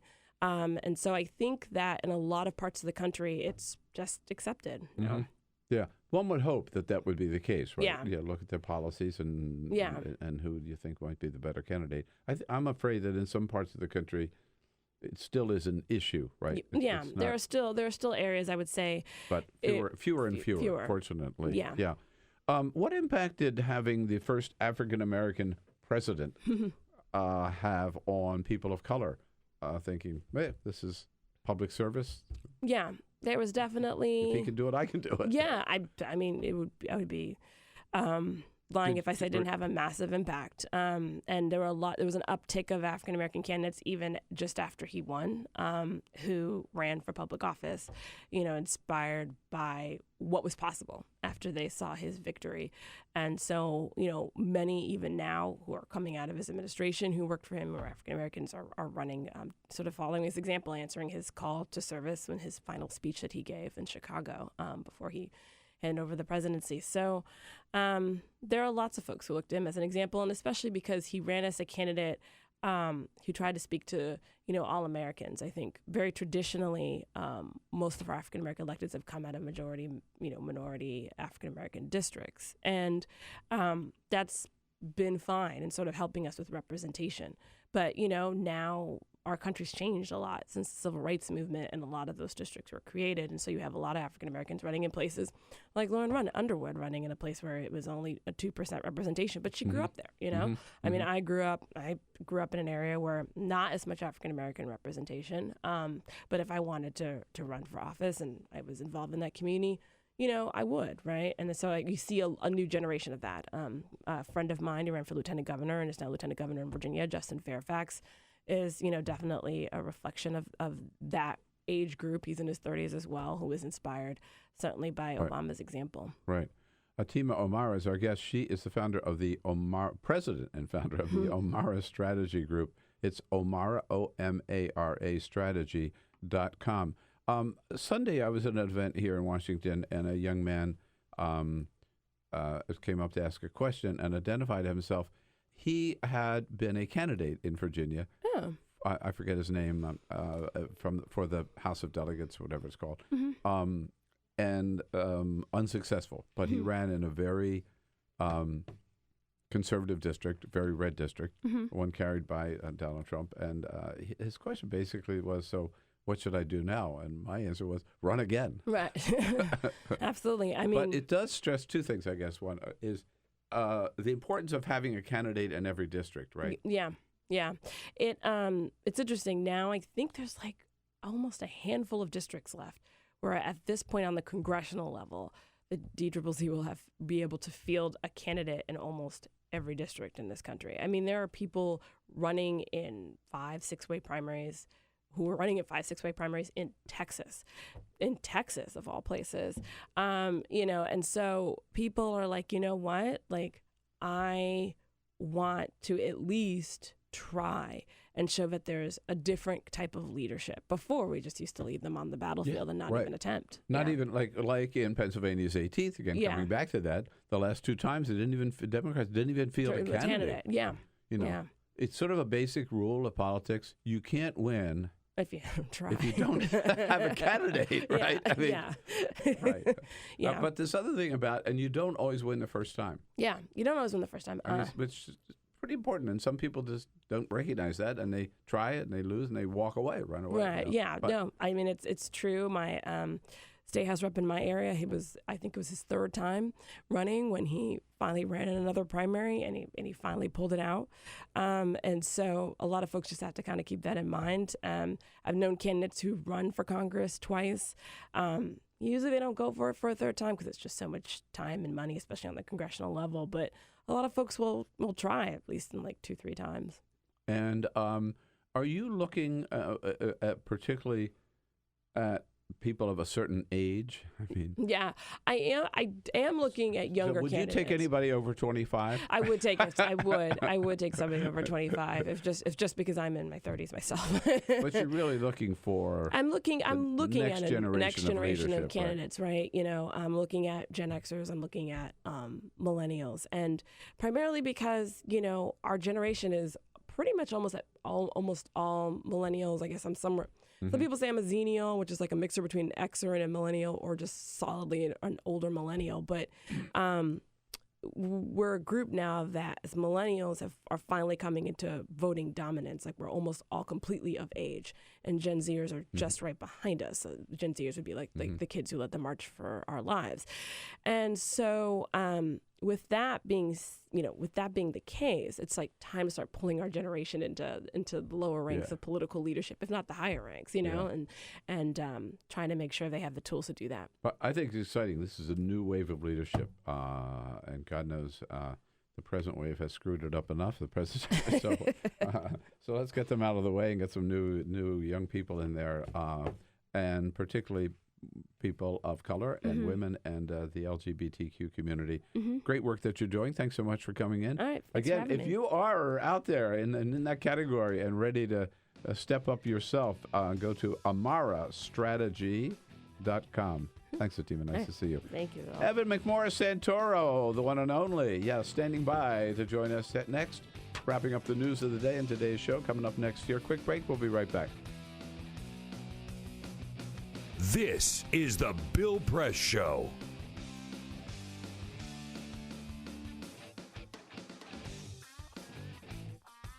Have you made your pledge yet? If not, now is the time to do it. The final week of our pledge drive here in the spring of 2018 for Free Speech TV.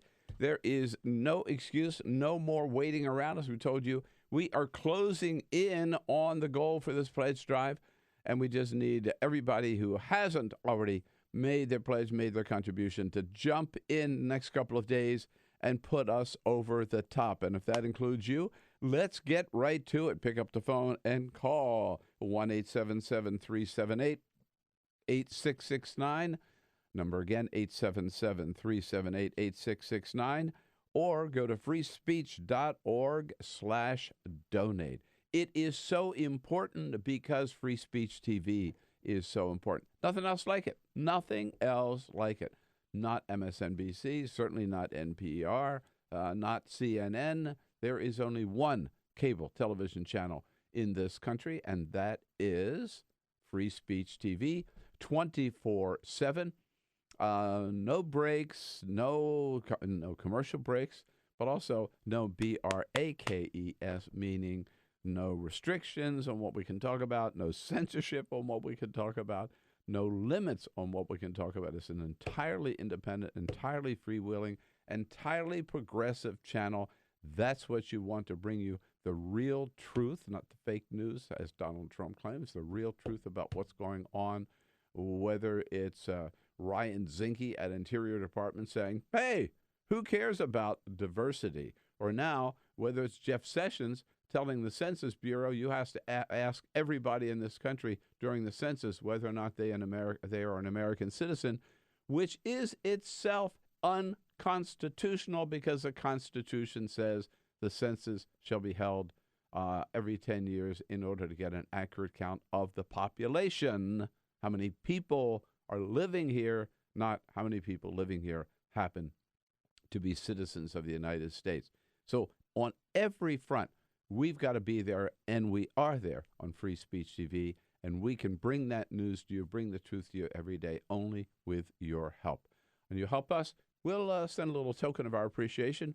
For example, help us with $50. $50 for Free Speech TV spread over a year. Nothing. We got a signed copy of my new book, From the Left, Life in the Crossfire, for that $50 contribution or pledge to Free Speech TV. So please, it's something like only, I saw this figure the other day, like 2, 3, 4% of all of our viewers actually step up and contribute. So don't be a freeloader. Don't be just a couch potato. Be part of the Free Speech TV circle of supporters. Make your call to 877-378-8669 or go to freespeech.org/donate. And we thank you for your help.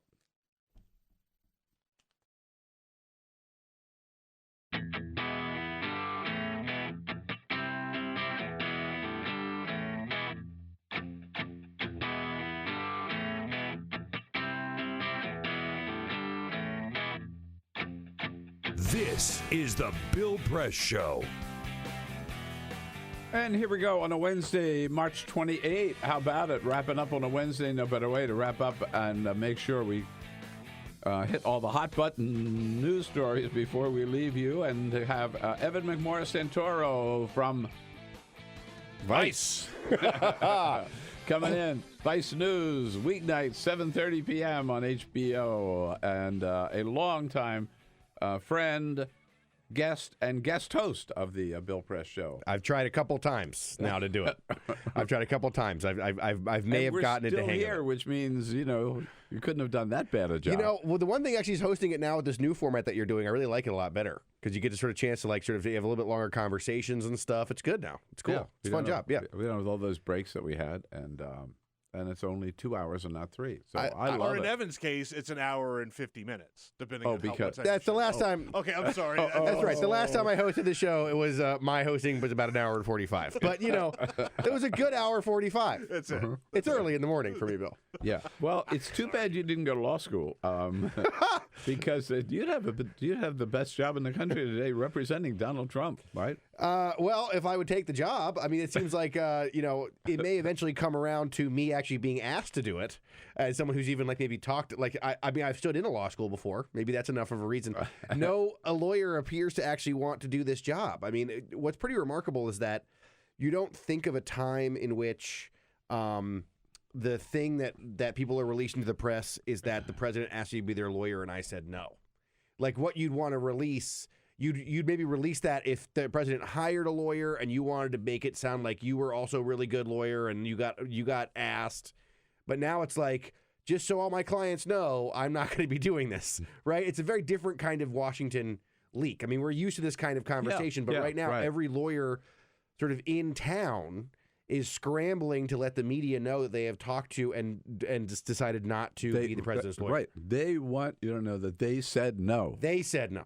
And they really meant it, and they don't want to do it. And they talk to the president. I mean, this whole thing began when that DeGenova guy from Fox was supposed to be the next lawyer, and the stories that were reported was that the president was really upset with his attorneys and upset with how things are working, and wants sort of a different tone from his legal team. And that guy wouldn't come on board. That Fox guy.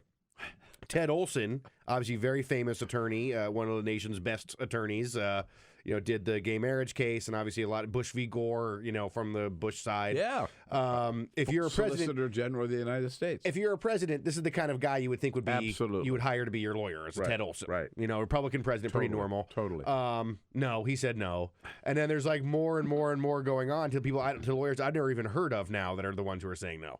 So it's an interesting predicament, and I'm not a lawyer at all, so I can't really say exactly what it means in terms of the president's legal defense against this Mueller probe, but it does sort of suggest that whatever the president is desiring from his attorneys, no attorney wants to provide him.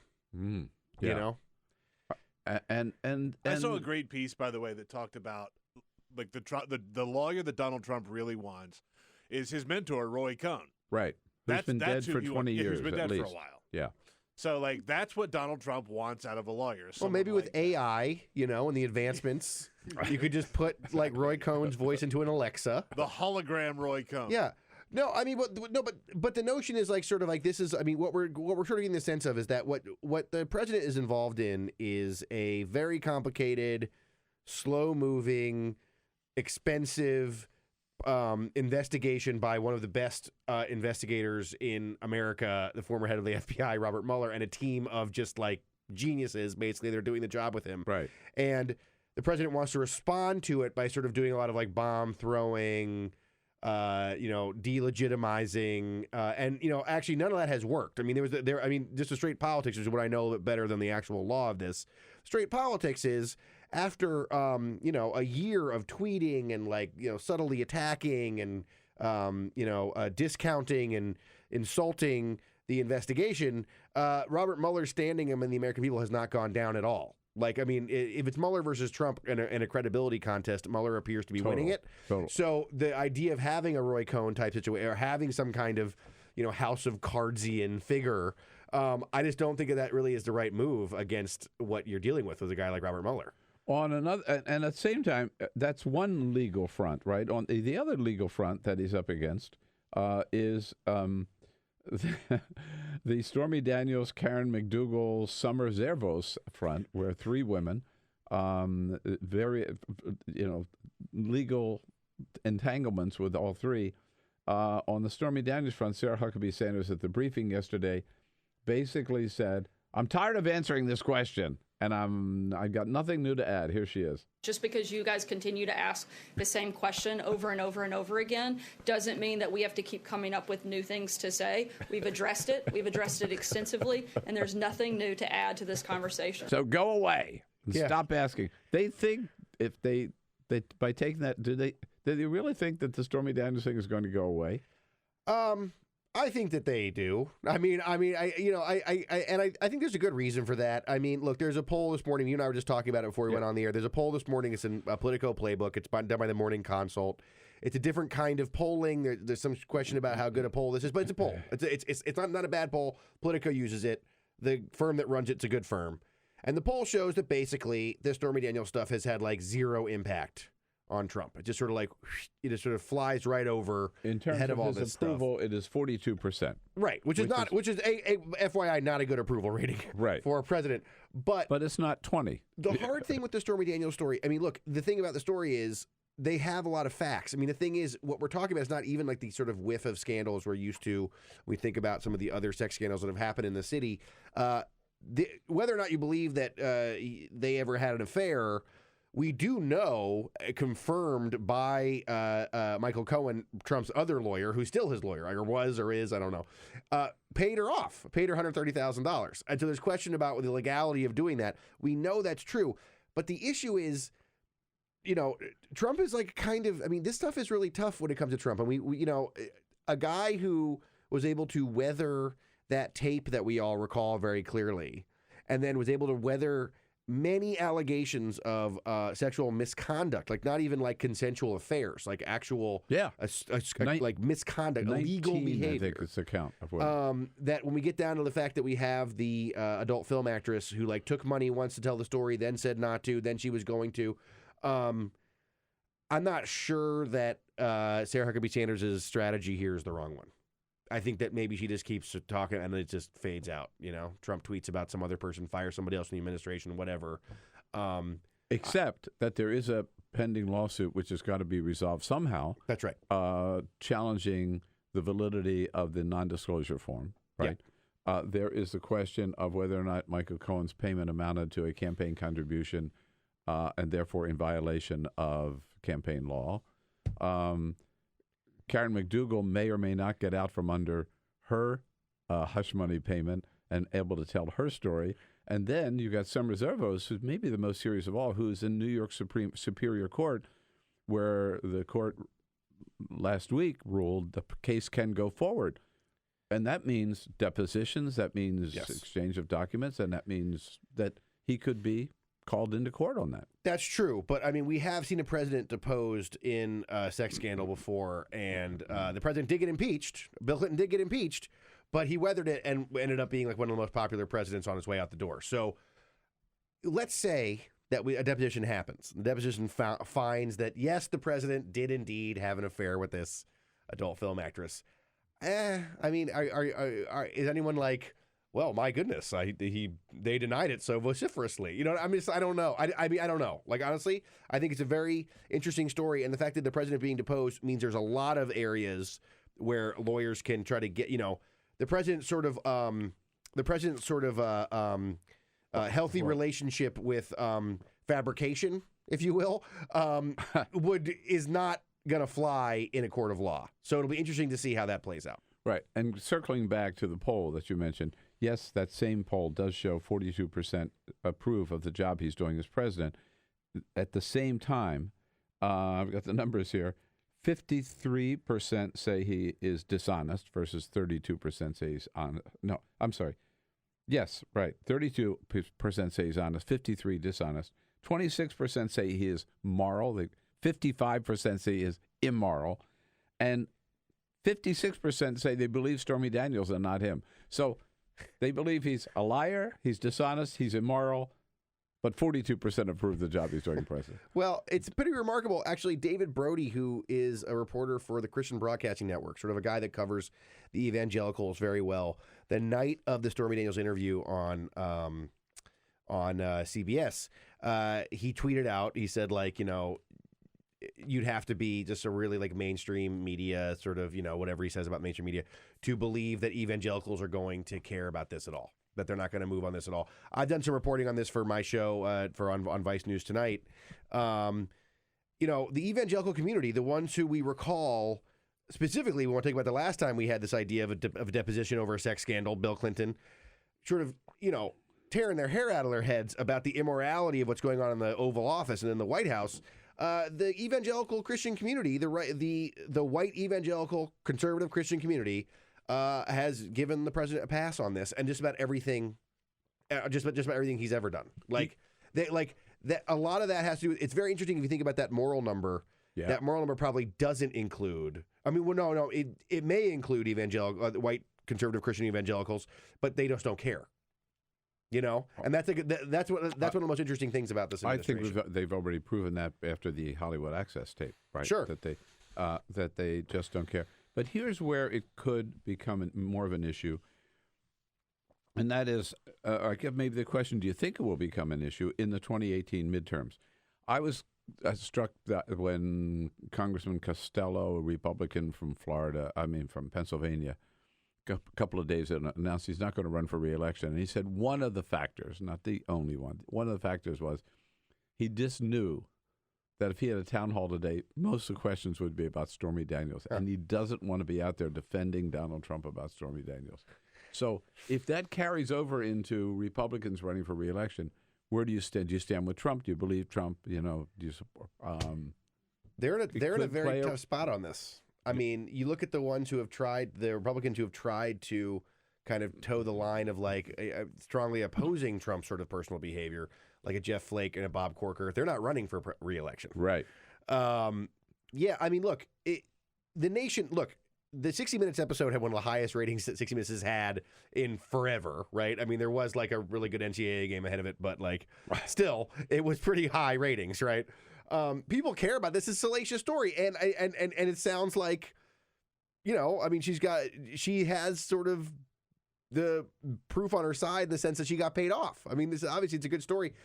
The Republican 2018 story is, I think that there's a lot of issues that Trump has given the Republican Party beyond Stormy Daniels that are going to be problems. Like Costello may have said, look, it's the Stormy Daniels thing I don't want to deal with. But I mean, look, I covered that Pennsylvania 18 race.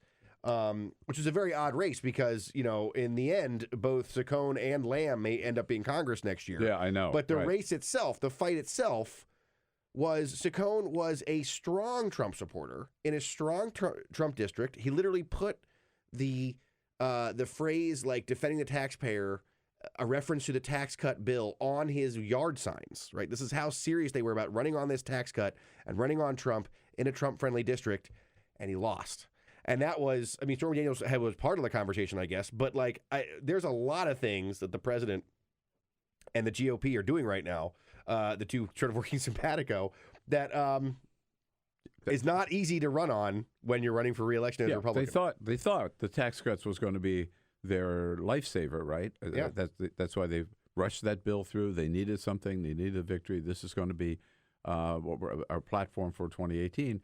The first time out, and the first big test, I mean, what was Pennsylvania 18, and they walked away from it in the last month in their paid advertising. With a campaign built around it. Like the campaign was built. No, I mean, I went to the final debate of the PA 18 race. I was standing in the studio watching these two guys debate, and the conversation was entirely about how young and inexperienced this Connor Lamb, this like Marine prosecutor, was. Right. It was weak sauce on Saccone's part, and it's because that's all he had left, I guess. I mean, Trump is just Trump is not proven to be the boon for Republican midterm reelections. Well, hardly, right? If you look at New Jersey, and if you look at Virginia, and if you look at Alabama with Doug Jones, and you look at now Pennsylvania, Rick Saccone, right? That's 4 for 4. Yep. Or you add Luther Strange to that. I was going to say, right? let's not forget the Luther Strange election. And you put in even the special elections before that Democrats fell short in, but they came very, very close to winning. I mean, all you got to look at this march this past weekend, or just to see where the momentum is in the country, right?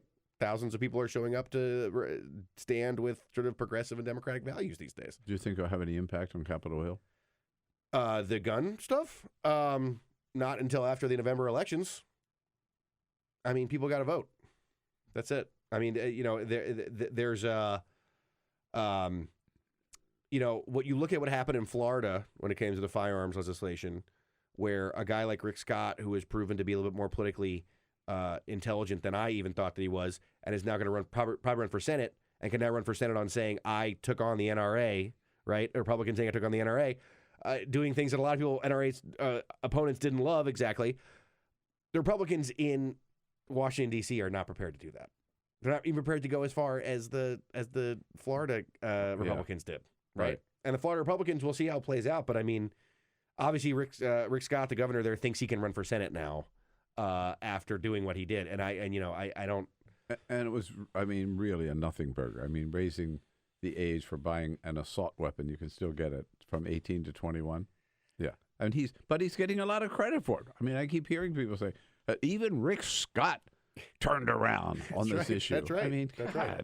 That's right. Well, but this is this is sort of what legislative compromise looks like in the era of that we're in, and we just don't have a lot of that around. Yeah, I'm afraid so. Did you happen to see the news conference yesterday on from Baton Rouge? The no, I did not. The Alton Sterling thing. No. Okay, I saw some of it. I'm sorry, I was out doing a story. I read a little bit about it. Why? It was really, really troubling. I think here yet again. A young black man. This guy did have a gun. You're going to say, and he did resist arrest, but shot I don't know how many times right at close range. They had him down on the ground outside of this convenience store. This happened back in 2016, and no charges filed. We've seen so many cases in so many cities where police, what appears to be an abuse of power, and they do an investigation, no charges filed. You know, what's remarkable about that? And now we got this case in Sacramento on top of that, which is, I think, even a worse case of clear police abuse. Got his cell phone staying in his backyard. In his grandmother's backyard and shot 20 times.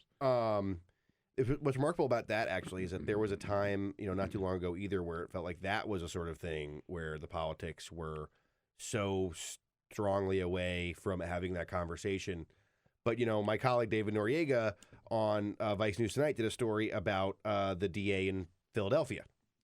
And this is an elected DA, prosecutor, and he is making things like trying to make the legal system fairer, trying to reduce situations like this, trying to be able to prosecute people who violate the law and are in law enforcement, like a key component of his campaign. And now he's the DA. He was elected by people.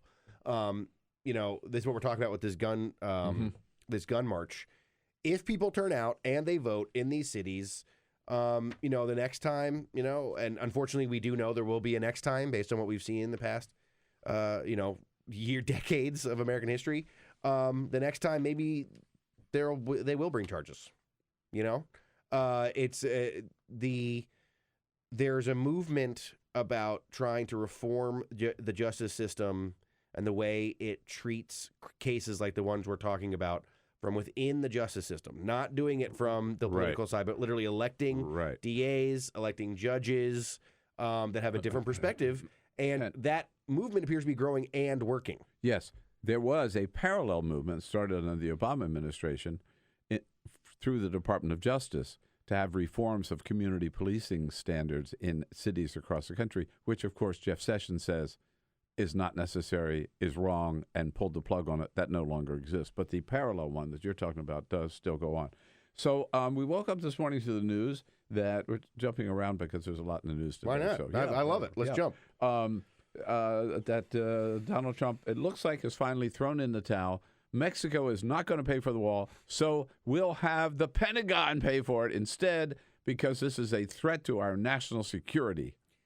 I mean, is anybody going to fall for that? No, it's not. It's a complete non-starter. I mean, the best part about that story, I read the Washington Post version of it yesterday. Yeah, was you want to talk about like Republicans trying to figure out what to say about something the president said. We talked about Stormy Daniels, but now we're talking about Paul Ryan sort of having to like pretzel himself.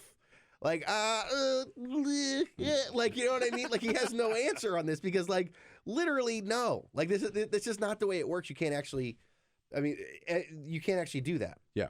First of all, in this case, saving grace, the president cannot do this by executive order. Mm-hmm. He cannot spend money by executive order. That's Congress. That's correct. Right. Congress has to appropriate the money. Now, they haven't even put up the $24 billion he wants in the spending bill, right? So twice he said, I'm not going to sign this unless the wall is in there, $24 billion. Even the Republican-led Congress didn't put it in there, and he signed the thing anyhow. So Congress would have to appropriate the money as part of the Pentagon budget to pay for this wall. Yeah, we were kicking around a joke in the newsroom last night about this idea. Like, couldn't you just turn the entire strip, like a 1 mile strip of ahead of the border into like just a military base, just declare it a military base, and just build a wall in it? I guess, but I don't know. But like, no, this is not going to happen. This is as silly as the Mexico's going to pay for the wall original idea. Total. That was gonna that he talked about. You know, I've come to the conclusion that there's never going to be a wall. You think there's not going to be a wall? No, never. I believe that. Yeah. He's going to run out of time and never have the resources to do it. And he'll continue talking about it. But what do you think, Peter? Do you think this? No, there's not going to be a wall. I don't know. There's not going to be a wall. I don't see how it's going to happen. I mean, look, he sold it to us on Mexico's going to pay for it. And then immediately Paul Ryan, Mitch McConnell, the Trump administration all had to say, okay, look, well, it turns out we're going to pay for it. Yeah. Right? Like, they immediately walked it back and without any real explanation for it. I don't know, guys. I've seen 5 beautiful prototypes down in the San Diego area. Not one of them, by the way, is a see-through wall. Not one of them was a... Gotta have a see-through Some of them are. So there's one that has like slats. Oh, okay. Yeah, have you seen these? Have you not seen these beautiful prototypes? Well, I must admit, I didn't study them. These beautiful prototypes. One of them has you can see through it, and it also has like several of them are see-through. None of them are solar powered. I was going to say, do they have solar panels on top? None of them are solar solar panels, and none of them are particularly beautiful. Which also they would be aesthetically pretty. None of them really are. Right. They have sort of like a DC brutalist architecture feel. You're looking like, at they the look kind of wrong. like the Department of Health and Human Services. You're looking at the wrong. And of course, he says we want the military to build a wall. It's necessary because it's necessary for national security. As if the tanks are massed on the other side of the border, right? Don't you think it's remarkable, actually, that we had that really weird Friday where he does that tweet saying, "I'm gonna maybe veto this bill." Yeah, and then didn't veto it. I literally was like, "Yeah, do it, man. Bring him back. Absolutely, whatever." Absolutely. Like I was like, pull the trigger. No, we regretted that he did not veto it. And then he didn't, because Congress was all out of town. They would have been a lot of them going off on these Codels. They'd have to turn around and come back. It would have been great. Yeah. Well, we have just about a minute left. I've got to ask you the latest thing. Lead story in the New York Times this morning. Jeff Sessions saying we're going to change the census. We're going to add a citizenship question to the census. 12 states so far are suing the federal government, saying this is going to cost them money, by the way. Well, this is more legal jobs that this administration is creating. It's whatever jobs of the lawyer that's eventually going to take the job as Trump's lawyer, and then also now the fact that like he's locked in another set of lawsuits over this census thing, which basically every expert in the census tells you is designed to make the census inaccurate, which the design of the census is supposed to be accurate. And it literally is right there in the Constitution. It's got to be accurate. Right. And it's to count the number of people who are living here. Yeah. Not necessarily the number of people who are citizens. That's correct. Yeah. And so I think on the face of it, it's unconstitutional. But it's going to, you're right, it's going to create a lot more legal jobs. Huh? It's a good time to get into law school, kids. Should have been a lawyer. My mother tells me that all the time. Well, we didn't run out of issues, but we've run out of time. Hey, man, it's great to see you. Thanks, Bill. Where can people find you? Vice News Tonight, HBO, 7:30 p.m. Eastern Time, weekdays. All right, you got it. And you can find us back here tomorrow, and you better be there because we'll be looking for you. This is the Bill Press Show.